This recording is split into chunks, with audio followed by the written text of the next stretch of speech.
Iyi ni Done Media TV, nitwa Don the Great. Mbahaye ikaze nanone, niba utarakoze subscribe ikore kugira ngo tujye dukomeza kubana mu biganiro ndetse n'amakuru atandukanye tubagezaho. Amasezerano y'amahoro hagati ya Repubulika y'u Rwanda na Repubulika Iharanira Demokarasi ya Kongo yashyizweho umukono, byagizwemo uruhare n'umuhuza mukuru muri iki gikorwa ariwe Leta Zunze Ubumwe za Amerika. Yego koko ni igikorwa cy'indashyikirwa cyo kurangiza amakimbirane amaze imyaka irenga 30 yarari hagati ya leta zombi. Ariko se ibyo tutabyirengagije, ni izihe nyungu z'umwihariko Leta Zunze Ubumwe za Amerika ziyobowe na Perezida Donald Trump zifite muri iki gikorwa cyo kwiyemeza bidasubirwaho kuba umuhuza muri risinywa ry'amasezerano y'amahoro hagati ya Leta y'u Rwanda na Repubulika Iharanira Demokarasi ya Kongo? Buretse kugenda, reka nze tuzirebere hamwe.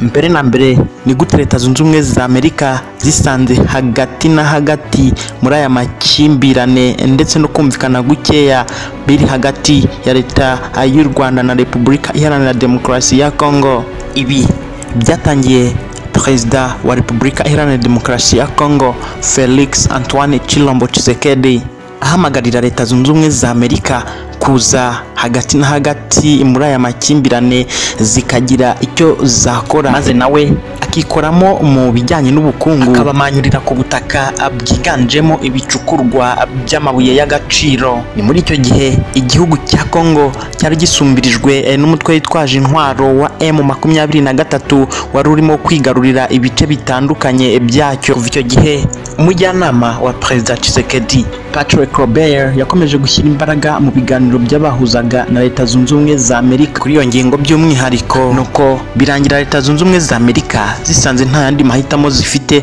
uretse ayo kwinjira mu masezerano, maze bakaza bakayora amabuye nabo bagakora akazi. Kuva icyo gihe Perezida Donald Trump yahise ahinduka intyoza inararibonye karahabutaka mu kibazo kijyanye n'umutekano wa Kongo. Ibi bitwibutsa kandi bikadusubiza inyuma gato mu mateka mu nama y'Iberlin, aho ibihugu bya Afurika byatanyagujwe nuko umutanyo witwa Kongo bakawihera umwami Lewo kubera imitungo itsimbye munsi y'ubutaka bwawo yiganjemo amabuye y'agaciro. None uyu munsi mu mwaka wa 2025 amateka arasa n'ayisubiramo, aho bigaragara ko ubukungu bwa Kongo bwose buri kwamburwa amaboko y'icyo gihugu bukishyirirwa mu maboko y'abanyamahanga, cyane cyane bagashaka buhake. Ibi nkubwira reka mbigushushanyirize neza. Ubu tuvugana 80% y'amabuye y'agaciro acukurwa mu gihugu cya Kongo agenzurwa cyangwa se ari mu biganza by'amakampani y'Abashinwa gusa. Ubwo bisobanuye ko akagera kuri 20% ariko gasigaye. Ako nako uribuka ko haraguru twabonye ko Perezida Antoine Tshisekedi yiteguye kuyamba Amerika, maze naho akahabihera. Nguko uko Leta Zunze Ubumwe za Amerika bisanze nta yandi mahitamo bafite uretse ayo kwinjira mu kibazo cy'umutekano muke uri hagati ya Repubulika Iharanira Demokarasi ya Kongo na Repubulika y'u Rwanda nk'umuhuza mukuru.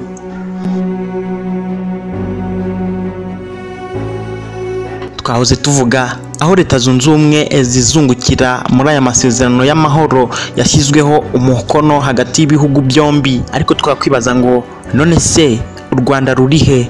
Rwo ruzungukira he? Ruhagaze ku ruhe ruhande muri aya masezerano? Abenshi bakomeje kwibaza ngo se aya masezerano yashyizweho umukono hagati ya Leta y'u Rwanda na Repubulika Iharanira Demokarasi ya Kongo, kandi ikibazo cy'umutekano muke uvugwa muri icyo gihugu cyaratejwe n'ubundi n'abanyekongo ubwabo nk'abaturage b'icyo gihugu bibumbiye mu mutwe wa M23.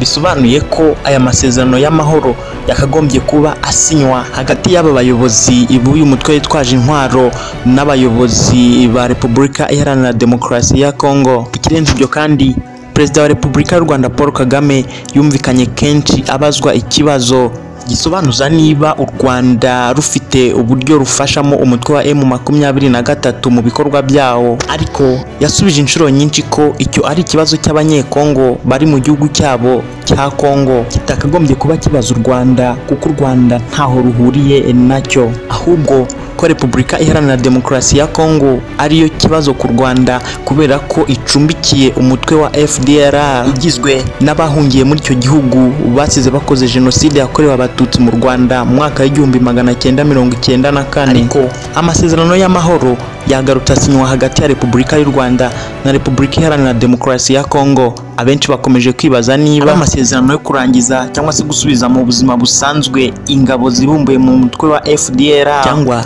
ari uburyo bwo kwemera uruhare rwa leta y'u Rwanda mu bikorwa bya M23. Gusa icyo nabibutsa nuko mu kiganiro giherutse twagarutse ku ngingo zigomba gukurikizwa zigize aya masezerano y'amahoro yasinywe hagati ya Repubulika y'u Rwanda na Repubulika Iharanira Demokarasi ya Kongo. Nagukangurira kugenda ukakireba maze ukabasha gusobanukirwa neza.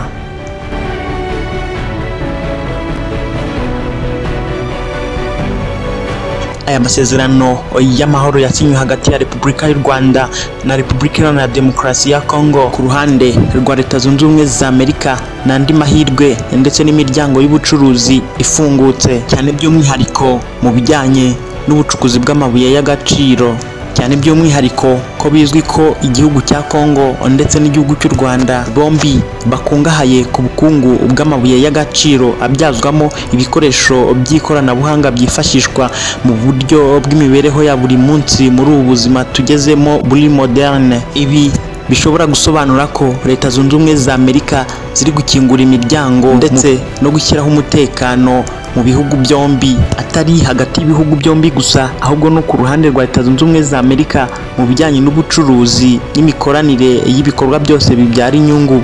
Ubwo mu yandi magambo ibi bishatse gusobanura ko umutima w'aya masezerano ari ibikorwa bibyara inyungu cyangwa se ubucuruzi, kuko mu busanzwe Perezida Donald Trump ni umushabitsi cyangwa se umucuruzi ukomeye byagera muri bamwe mu bo bakorana mu butegetsi bwe, by'umwihariko umuvugizi we Masad Boros ni umushabitsi karahabutaka.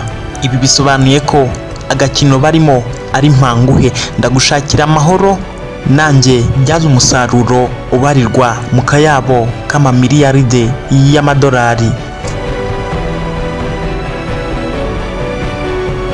Kuri iyi ngingo munyemerere dushyire ku ruhande ibijyanye no kureba inyungu za buri muntu muri aya masezerano y'amahoro yasinywe hagati ya Repubulika y'u Rwanda na Repubulika Iharanira Demokarasi ya Kongo. Noneho twibaze ngo ese aya masezerano byibura azazana amahoro arambye mu mibereho n'imikoranire n'ubuzima bwa buri munsi hagati y'ibihugu byombi? Icyo twavuga nuko inzira iganisha ku mahoro arambye hagati y'ibihugu byombi iracyari ndende, kubera yuko dusuye inyuma mu mateka dusanga atariyo masezerano y'amahoro cyangwa se agamije gushyigikira no kugarura amahoro hagati y'ibihugu byombi ashyizweho umukono. Ikindi kandi abasesenguzi b'aya masezerano yashyizweho umukono bavuga ko hari ibibazo byo mu mizi byakagombye guherwaho cyangwa se bikaba byarashyizwe mu ngingo z'ingenzi zasohotse aya masezerano ashingiyeho kandi agomba gukurikiza. Aba bakabona ko mu gihe ibyo bibazo byo mu mizi bidahereweho ngo ari byo bibanza gushakirwa umuti, n'ubundi bisa naho aya makimbirane azagumaho akongera agatutumba nyuma y'igihe runaka hatitawe ku mwanya ndetse n'inshuro amasezerano azasinywa. Kimwe muri ibyo bibazo byo mu mizi kitagaragaye mu ngingo zashyizwe ahagaragara zigize aya masezerano y'amahoro yasinywe hagati ya Repubulika y'u Rwanda na Repubulika Iharanira Demokarasi ya Kongo, nuko ku ruhande rwa Perezida Felix Antoine Tshisekedi yumvaga ko harasohokamo ingingo ivuga ko u Rwanda rugomba kuva muri Kongo, cyane ko yumvaga ko nibizamo Leta Zunze Ubumwe za Amerika wenda zizemeza cyangwa zigashyira igitutu kuri Leta y'u Rwanda ikemera umusanzu wayo nyamara udahari, nk'uko Perezida Paul Kagame adahwema kubigarukaho. Ikindi cya kabiri ni ikijyanye n'imitwe itagira ingano yitwaje intwaro iri muri icyo gihugu, ariko by'umwihariko umutwe wa M23. Aha naho Perezida Felix Antoine Tshisekedi yatekerezaga ko imwe mu ngingo irasohoka muri aya masezerano y'amahoro ariyo gutegeka umutwe wa M23 ako kanya guhita uva mu bice wafashe ukagenda ukicara ugatuza. Naho ku kijyanye n'imikoranire mu by'ubukungu n'ubucuruzi, abanyekongo babona ko byaba bisa naho ari uguhereza u Rwanda icyuho ndetse n'igihembo cy'uko rwateye igihugu cyabo nk'uko bahora babigarukaho buri munsi. Nitwa Don The Great, iyi ni Donne Media TV, ndabashimiye.